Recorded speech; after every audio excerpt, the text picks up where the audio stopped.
Hallelujah. Amen. We thank God so much for a time like this. I was in Ghana, precisely Somania, and my son, we have to operate him, hernia operation at Akosombo. And so I took my son to Akosombo Hospital, and that day they couldn't do the operation. And so the next morning, they said they would see it during the night. Beautiful. And so early morning, the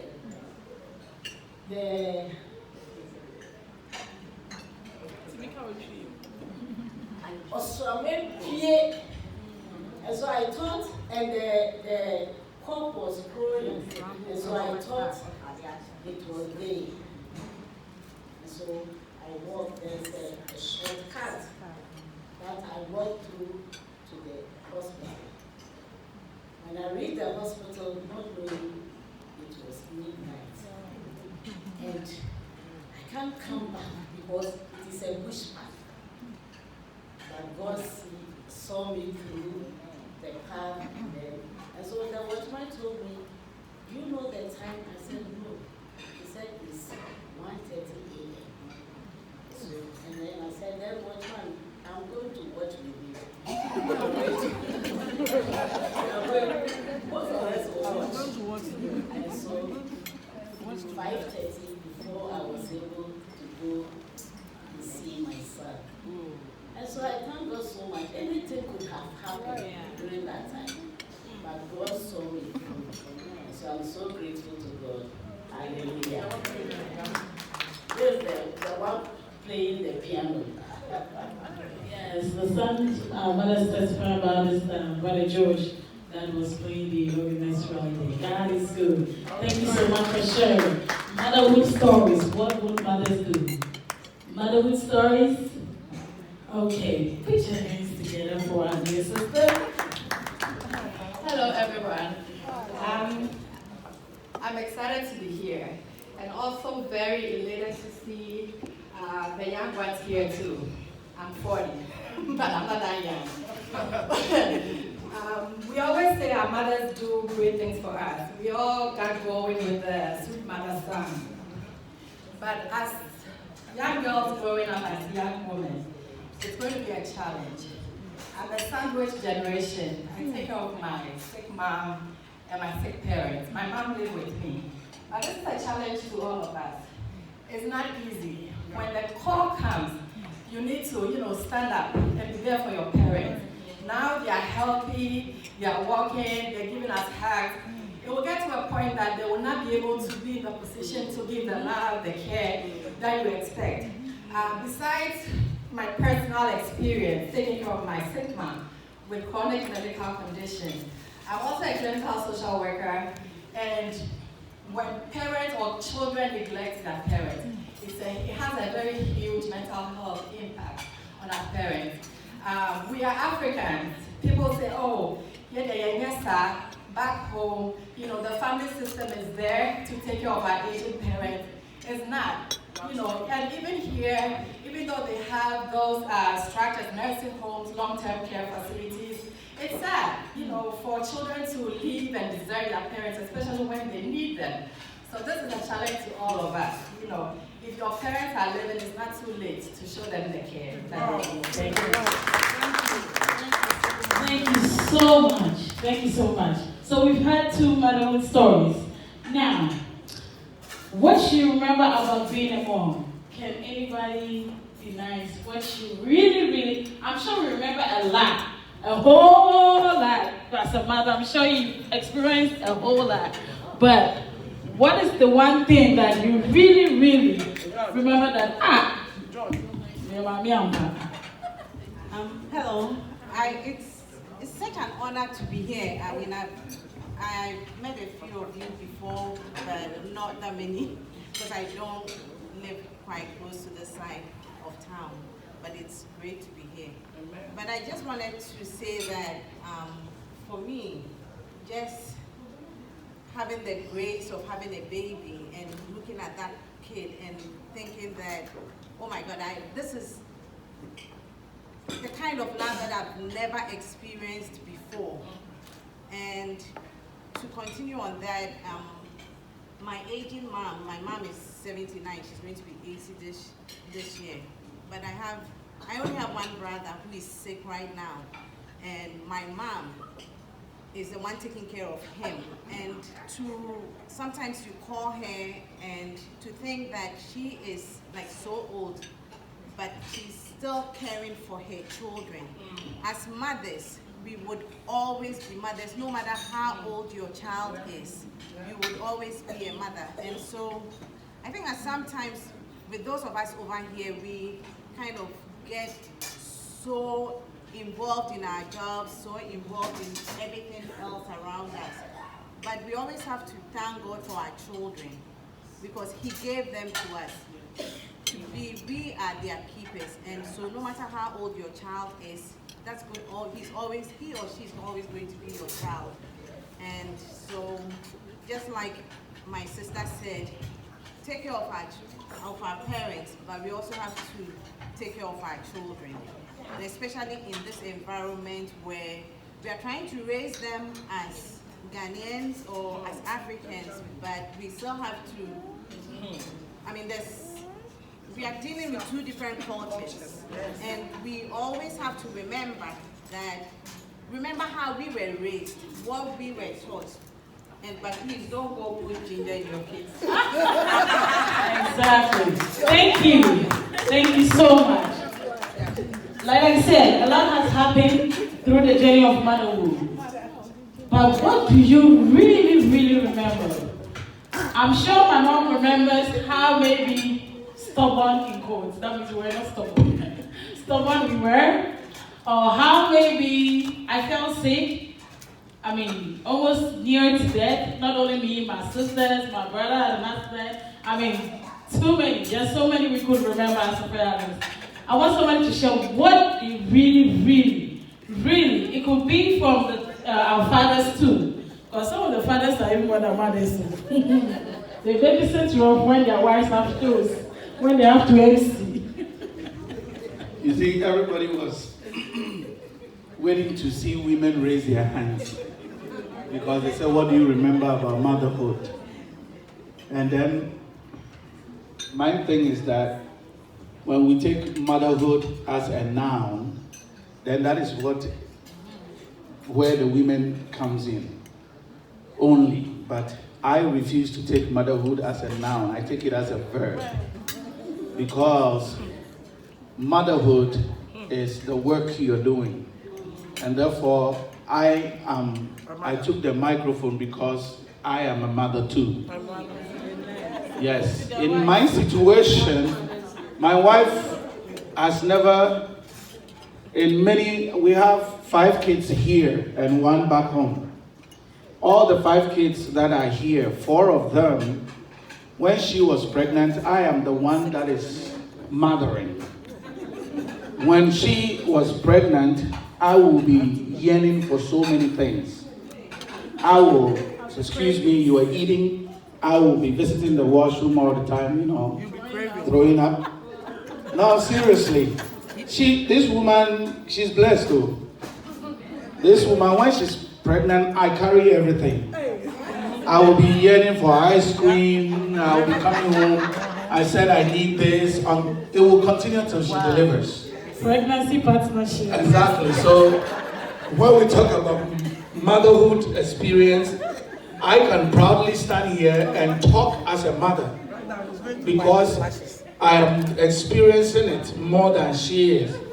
As a matter of fact, this year I'll be 51 and she is not 50 yet, but I am taking the menopause from her. I don't understand the woman I married. As a matter of fact, when we go to a place and the place is even hot, even if it's cold, I will be having all the hot flashes and everything. So I kept begging her, please, no more pregnancy. Oh, my wife, if you leave her, she will go. She will go, sir. So I really remember all the things that I have to go through Sometimes I enjoyed it with my first daughter. That is when I enjoyed it. But after that, I was really suffering because I'll be at work. Sometimes I have to stop, look for a place for ice cream. Just look. It doesn't matter what season it is. As long as she's pregnant, I have to look for ice cream. I have to look for cake. I don't like cake at all. I don't eat cake. Right now, if you give me cake, I will not touch it. But when she's pregnant, then I have to eat cake because that is one of her favorites, unfortunately. And so motherhood is a beautiful thing, ladies and gentlemen here, yes. It's a beautiful thing that we the men, and I wish you had come with your husbands. And there will be a time is coming, we are going to host a program like that, that we will beg you to come with your husbands. Come with them. There are a few things that when we the men begin to do, there is absolutely peace at home. It doesn't take much, but we don't know. We just don't know. See, I was thinking about huge things to make my wife feel good about being a mother. Until one day she just told me, you have no idea. The little things you do, like take a cabbage out, makes me feel good. I was surprised. You see, the little. So please, I'm a mother. When you go home today, tell your husband, be a mother. I said, when you go home, tell your husband what? Be a mother. Thank you. Thank you so much, Elder Henry. In fact, you're blessed though. So, life is a journey until our Savior appears and takes us to the throne. The life journey will be full of challenges that we cannot avoid. I usually don't call it problems, but I call them challenges. And I'm sure as mothers, as women, in the process of motherhood, we all have, you all, and I know what I'm saying, you all. Anyway, we all have encountered one or two or probably more uncountable challenges. It is not an embarrassment, it is not a shame to share it, because whatever you encountered, if you are alive, that means God saw you through. And it will be so nice of you to share with us one or any challenge that you encountered as a mother. Challenges.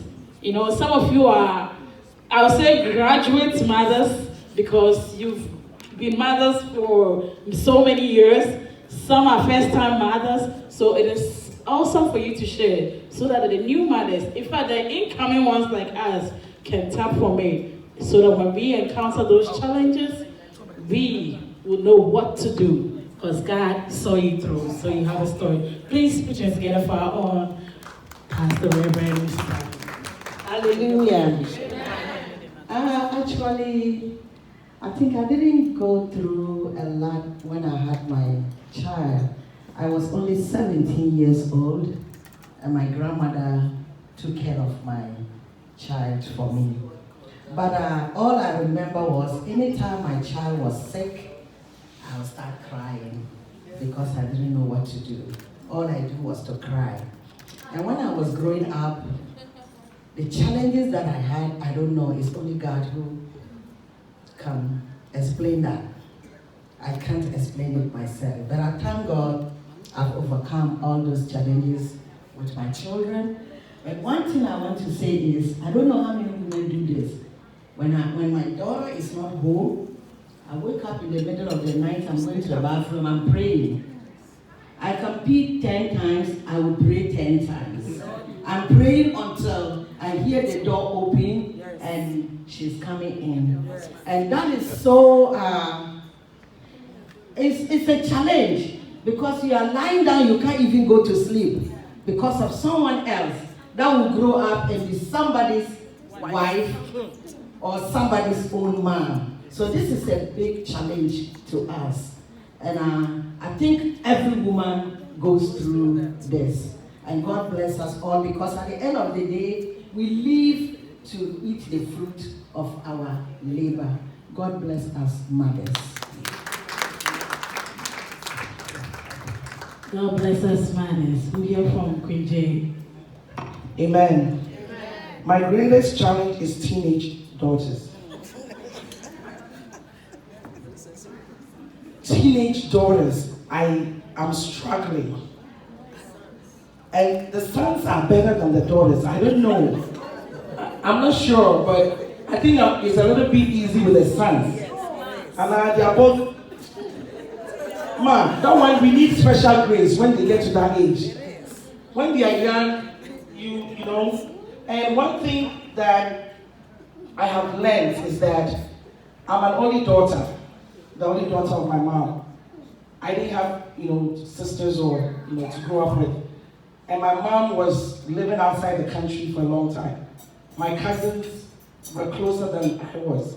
So one thing I vowed that when I have daughters, I want to have a relationship with them, a close bond. I want them to be buddy, talk to me. Because that's one thing I missed when I was younger. To be able to go to our mom. In our culture, remember, you can't go and tell your mom you have a boyfriend. Or you can't tell your mom, this is what is going on. We didn't grow up with that. And today, they can tell you what they think. And sometimes you want to slap them. But by the grace. So that's why I love this woman. She has 9 children. And the bond with her daughters inspires me. My teenage daughter, I love her so much. But they get to an age, it's about, I don't know, so I need grace. They don't want to talk, or they are hiding. I'm like, God. But that relationship, I realized that if you don't get it at that time, it may be too late.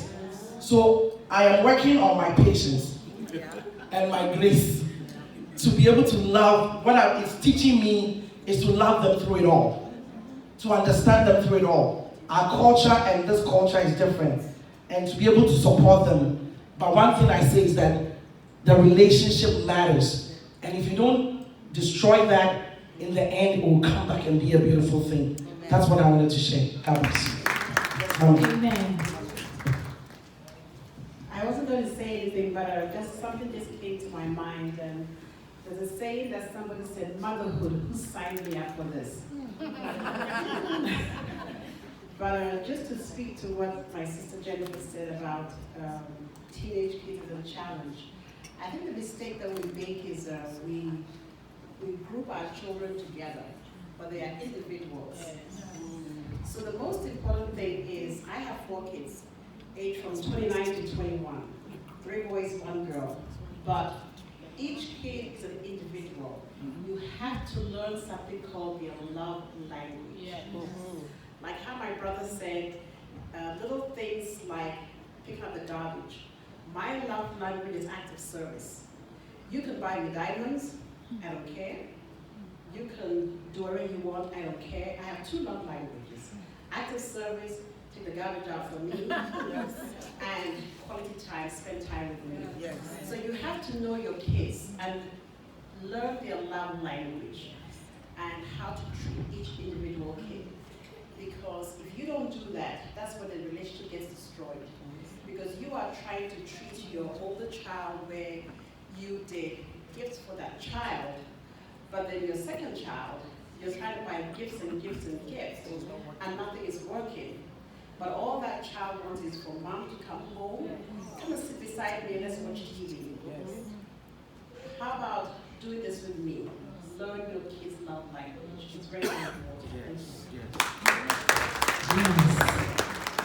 I know, the hands keep flying up, so we're going to do this quickly. Just 3 minutes, 1 minute each. I'll be giving it to Auntie very soon, but she says this is a touch base on what Auntie Chrissy just said. So. Hello. So as our sister was talking, I just learned something from her because I'm a new mom. Even though my daughter is 2.5, I'm still a new mom and learning so much. So I'm very, very happy to be here today to be experiencing this. And with what she said, it's just enlightened me because my daughter is 2.5. She's going through the, as we say, the terrible 2 stage, and it's very, very difficult. I shout all the time at home. I'm screaming all the time. I'm sure all our neighbors will hear. And one thing that I also like is to hug and, kiss and care for my kids. I want them to come close to me all the time. But since my daughter turned 2, it's like I can't even hug her. Like when you're hugging her, she's punching you and like kicking me. And sometimes I feel very hurt because I'm like, you're only 2. Can't I even enjoy you until you're like 5? And it's so hard for me. So I want to feel the love. But as our mother was talking, I just learned that I have to learn the love language of them. And one thing that she loves is reading. As soon as I pick a book, she'll come close to me and like lay her head on me and start reading with me. And when I start singing to her as well, she comes. So today I've learned something new, that if I try to hug her or kiss her, she's going to punch me. If I take a book or I start singing to her, that is how I'm going to get close to her. So my son is also, wild right now. He's 1 and he's also running around, but I'm going to, take my time and figure out. Thanks for sharing. Okay. Thank you. I think I was speaking together with my sister Rita here, because I think we are going through a similar thing. And our sister, he also spoke for us. We have a 2.5 and a 1-year-old. And the challenge that we are going through, I think, with me and my sister is that our kids don't like to sleep. Because this girl here can go all the way to 2 a.m. and she's still active. If you don't close the door, she won't sleep. And for somebody who works night, you come in and already she's not late. So she's going to wake up late when you want to sleep. So just like about an hour into your sleep, she's up and she'll wake you up. And you'll be up with her the whole time and you are going back. So it's either you force her to sleep or you have to give her something like a tablet to play with. If you don't want to do that, but that will be the only thing you can do to take her away from you so that they can also sleep and go back to work. So I experienced mothers, probably after the service you can share with us how to get these kids of ours to sleep through the night so that we can also have some rest and do some other things. But I think at the end of the day, it's just fun to be with them. They are wild and crazy, but they make your world go round and they make it fun as well. Sure do. We'll take our final submission. Praise the Lord. I'm coming from Ghana. I don't live in the US. I visited my sister. And I have 5 girls. And I want to share this experience. When they are writing exams, sometimes Ghana exams is so difficult and they are so much frustrated, I know. So I take my vacation when any of them is writing exam. I take your timetable, I go and sit in church. When you have the paper, you start the paper, I know the time, I start praying for you. When you finish, then I'll also rest. And sometimes I get some mothers also to join me. And when the paper is all over, we come to the school for you. And one of them wasn't good at mathematics. So I prayed to God and said that, God, do it for her. If you do it for her, I will roll from one end of my veranda to the other. And then at high school, she had a 1 in mathematics. Yes. And then she had to write exams again, and the mathematics, she would call me and say, Mommy, I don't know what to do, I don't know. So she said the last day she went to sit by some science students, and what they were learning, she asked them, and they were all doing it together. When she went, it was exactly what they were learning. So she had an A this time too. What kind of God are we serving? When we don't have to discourage the children. They are all not the same. There are others in my house who are very good in mathematics. She's not good. But because of prayer, sometimes she even did well than those we trust they are good. Yes.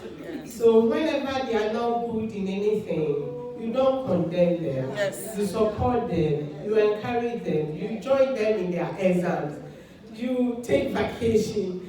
you pray with them, you write the exams, you fail it, so that when it is done, you also feel you have passed the exams and you are successful.